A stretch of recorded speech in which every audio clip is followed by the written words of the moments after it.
Grabe, posible na sa concert ni Clarice daw ipalabas ang teaser ng The Alibi. Kilig at goosebumps overload. Balik taping na ang The Alibi. Kim Pao fans, ready na sa mas level up na mga pasabog. Kim Chiu, hindi mapipigilan ng mga bashers. Success pa rin ang sagot niya. Tara, kwentuhan muli tayo.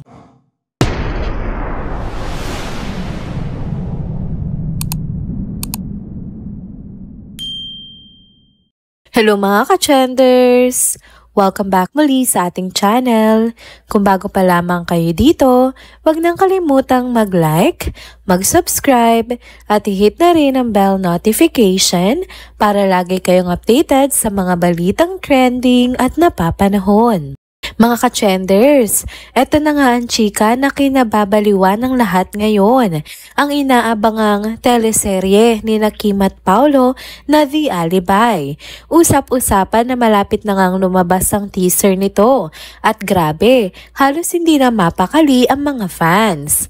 Sa title pa lang na The Alibi, ramdam mo na agad na hindi ito simpleng kwento lang. Parang hudyat na ito ng isang serye na puno ng misteryo, suspense, at syempre yung kilig na hatid ng tambalang Kim Pao. Kaya mula nung kumalat ang balita na magkakaroon na ng teaser, lahat sabik na masilip kahit ilang segundo lang. Ngayon, dagdag kilig at excitement pa kasi si Clarice de Guzman ang kakanta ng official theme song ng teleserye.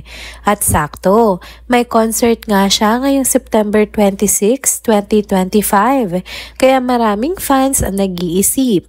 Baka posible na doon unang ipalabas ang teaser ng The Alibi. Imagine nyo mga ka-trenders, habang live na kinakanta ni Clarice yung OST, biglang ipakita sa malaking screen ang teaser. Ay nako, goosebumps at kilig overload talaga yan. Pero syempre, hindi pa confirmed kung sa concert nga na ito unang maipapakita ang nasabing teaser. Kaya lalong mas nakakabitin at mas nakaka-excite. Ang sigurado lang, pag lumabas na ang teaser, instant trending ito. Kilala na natin ang Kim Pao fans. Lahat ng eksena, ere-replay, i-screenshot, i-analyze at pag-uusapan online. At syempre hindi mawawala ang mga fan theories. Yung iba hula nila crime-related ang story. Yung iba naman parang may love story na puno ng sekreto at betrayal.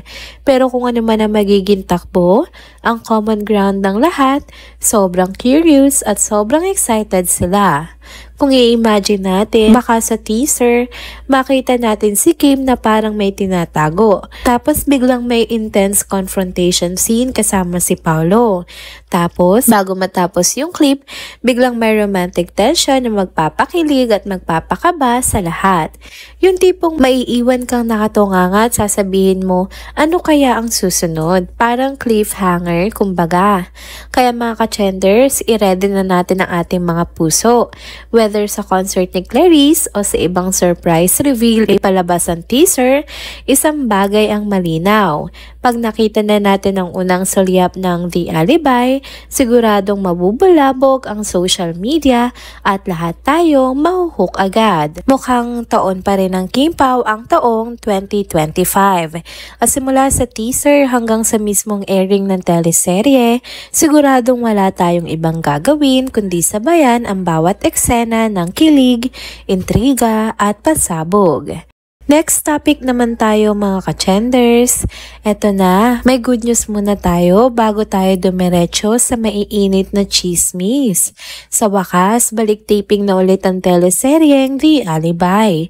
Syempre, ang saya ng mga fans kasi makikita na naman nila ang mga paborito nilang characters, lalo na sina Stella at Vincent, na ginaganapan nga nila Kim Chiu at Paolo Avellino. Kung makikita mo yung mga behind the scenes, ang daming ganap. Todo setup ang production crew.